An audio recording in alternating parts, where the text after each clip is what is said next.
this is something that was trending, and I decided to go ahead and use it for the tweet that I did. I always do a tweet before we do an episode, and try to get some people that are just looking at stuff that's trending. And I always try to find something that's trending that maybe we can talk about or at least reference or something like that.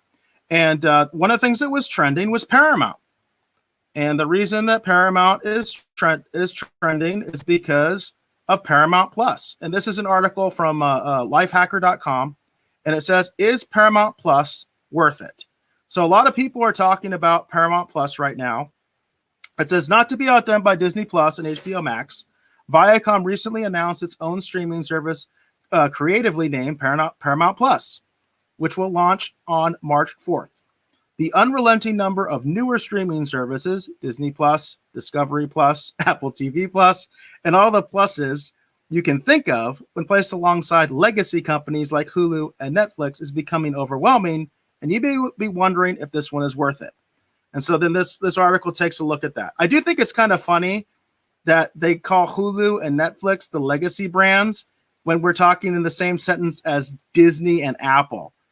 I found that kind of funny with this particular thing, because it's like, okay, Disney is definitely more of a legacy brand than any of these guys, but hey, that's the digital world. We're talking about the streaming wars, and in this context of the streaming wars, Apple and Disney are trying to play catch up with Hulu and Netflix, right? I mean, that's the bottom line. So what's really interesting, of course, is, Paramount Plus is basically replacing CBS All Access. We've talked about this. They are supposed to be adding some additional content from the other brands that Viacom has, which include BET, Comedy Central, Smithsonian Channel, and of course Nickelodeon, which I think is actually something that a lot of people are actually excited about when it comes to Paramount Plus, as opposed to CBS All Access, which again, they're basically the same thing, but Paramount Plus is adding a few things, including some, Star Wars or Star Trek stuff that I don't want to talk about. But anyway, if you are interested, basically the plan is $5.99 a month. That's with the limited commercials. I really hate that, by the way. I hate paying for commercials. I think that's a total scam. Or it's $10 a month and you have no commercials. And then there's also some different services you can get, or different payment plans you can get if you pay for the entire year. It does say currently Paramount Plus is offering a 50% discount for signups between now and the launch of their rebranded service. So if you've been wondering about it, I just want to put that information out there. It is trending. This is something that's making waves. Also, very interestingly, the price of Viacom stock has gone up. So Viacom, I think, has made a good decision in rebranding CBS All Access, which I think is kind of a disaster, quite frankly. But I think they're rebounding well. And again, their stock price actually reflects that. Whereas AT&T has been very stagnant in terms of its stock price, Viacom has been going up. So interesting decision that has been made here with Paramount Plus. What do you think about Paramount Plus, Dave? Are you going to get Paramount Plus? Probably not. Just because I had CBS All Access. I had it for quite some time, and then for some reason, CBS All Access decided they were just done with me. They wouldn't process my payment anymore, and I couldn't log in, and so I canceled it. So that's you were actually having technical issues with it, right? Yeah, I was, and that's the funny thing. I didn't cancel CBS All Access. CBS All Access canceled me. So I was like, all right, fine, whatever. I don't need it anyway. So I totally missed season 3 of Discovery. I was, wanting to see season 3. I enjoyed season 2. I know, Discovery is a bit of a hit or miss with a lot of people, but I liked season 2, and I was curious to see what they're going to do with season 3. But I was looking at having to go through some weird hoops in order to try and watch it, and I just decided I could live without it, and I've been fine ever since. So I'm probably going to consider Paramount Plus the same thing, unless they add something really interesting that really catches my attention. But to be honest, the stuff I'm most interested in is they're all on other services. We've been talking about, the remastered Babylon 5, here on the show. We've been talking about that.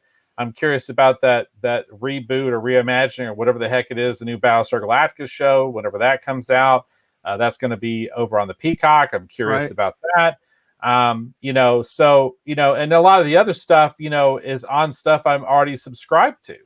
Like I have a subscription to HBO Max. I'm on Amazon Prime. Like I've got a bunch of different services. So for me, like I said, I didn't choose to get rid of CBS All Access. They got rid of me. So Right. that was their choice. So because of that, I'm not in a huge hurry to get Paramount Plus or whatever the hell, Paramount Plus, because right now I don't see what the point is. I love watching original series, the remastered Star Trek, right?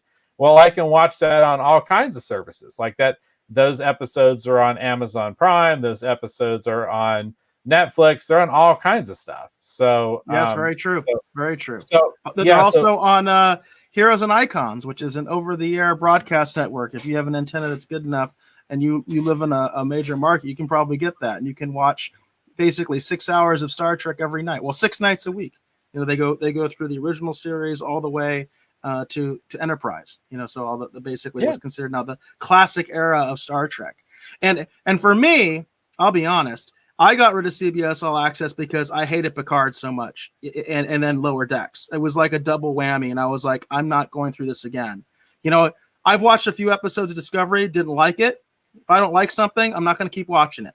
You know what I mean? I'm not going to keep watching something so I can just bitch about it.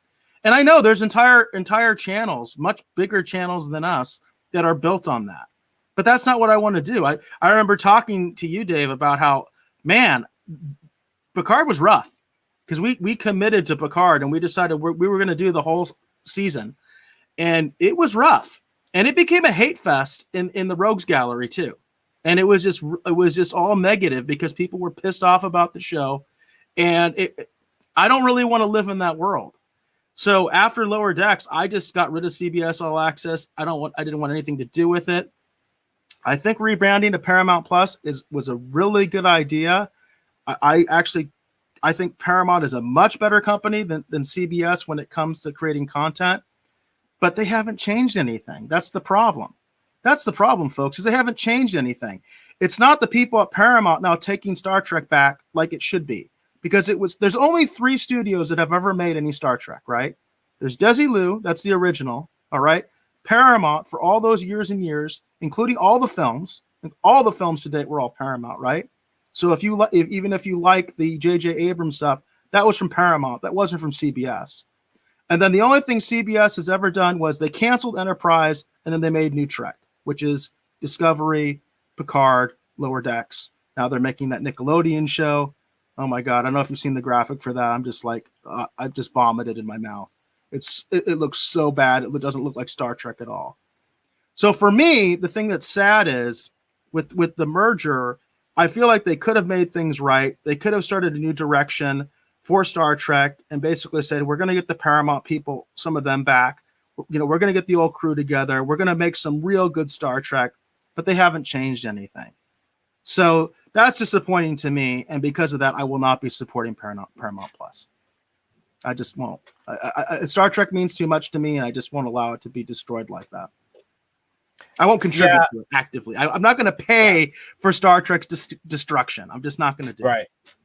And the thing is, I think if Paramount, if they took Star Trek back, you know what I mean? If the division actually took Star Trek back and they actually got the old people involved, the people that actually made Star Trek what it is, I think they could have something, but they're not doing that. Yeah, like I said, for me, it's just a real simple equation. I couldn't log in, couldn't get into my account to watch anything anymore. And I just decided, okay, you guys win. You've been kind of telling me that this isn't for me, and now you're going to do that. And it's like, okay, all right, you win. I guess it isn't for me. And that's, Dave, that's funny. That's one thing I haven't heard is if any of the technical side of the service is going to change. Because that's actually a very good question. One issue that I had was when Viacom, got back together, when Paramount and CBS first got back together, they started putting movies on CBS All Access. I still had CBS All Access at that time, but on my PlayStation 4, it wouldn't work. The movie tab was still empty. It wouldn't populate. And I even sent them a message, on Twitter and everything, and they acknowledged me. They didn't do a damn thing about it. I bet it still doesn't work. You know what I mean? Like, so I haven't heard if they're actually addressing any of the technical issues, because they really need to. You know what I mean? If they really want to make this a viable service, they have to address those technical problems as well. Well, when I was having my issues, they had an email that you could, send, your, issues you're having to it. And it came back basically saying, I got a bounce back basically saying no such email. So nice. There you go. And then when I started trying to figure out what the deal was with why they weren't processing my payment so I could get the service running again, I couldn't figure out who in the hell it was I needed to contact or what in the world it was I needed to do. And so I spent about 5 or 10 minutes like trying to figure it out. And I was like, you know what? I don't really need to figure this out. Like, they need my money more than I necessarily need a streaming service. So I'm good, And I haven't missed it. That's the thing. I haven't missed it at all. I talked about the fact that I was getting some news through there because I was watching some of the news coverage on there. But there's so much news coverage actually with all the free services, things like Pluto TV and stuff like that. Oh, Pluto TV is great for news. Yeah, Pluto TV is great. If you need news, Pluto TV is a great solution for you, and it's free. And see, and that's the thing. It's like I find myself now when I'm looking for news, I'm just going to Pluto TV for my news. That's where I'm going. And I'm watching a lot more stuff actually on Pluto TV because of that. For some reason, I didn't realize that Gina Carano, for example, going back to Gina Carano, that she was an American Gladiator at one point. I totally forgot all about that. And I didn't know that. They were rerunning old episodes of American Gladiator, and I had one on. And I was like, that looks like Gina Carano. And I look it up, and it's like, it is Gina Carano. So, really? I didn't know that. I had no idea. But as Hollywood Jackson says, this is the future of customer service. And you're exactly right. And, this is not a problem that just CBS All Access has. I know there were a lot of complaints, especially initially with Disney Plus, that they were very unresponsive to people's problems and really just weren't prepared, I think, for the influx. I think in Disney's case, they were a victim of their own success because Disney Plus grew so quickly. CBS All Access don't have that problem. Okay. They just don't. They don't have the numbers that Disney Plus does. That's just a fact. So, but yeah, it is like you said, Hollywood Jackson, it's like the future of customer service. It just seems to get worse and worse and worse. And it'll be interesting to see, how that factors into the streaming wars as well, as if people start to have technical problems and issues and things like that, because I know they're out there. I've had issues with Disney Plus on my PlayStation 4. So I know they exist. And it is funny with all this rebranding and all the goodwill, quite frankly, that Viacom is getting with the Paramount Plus rebrand.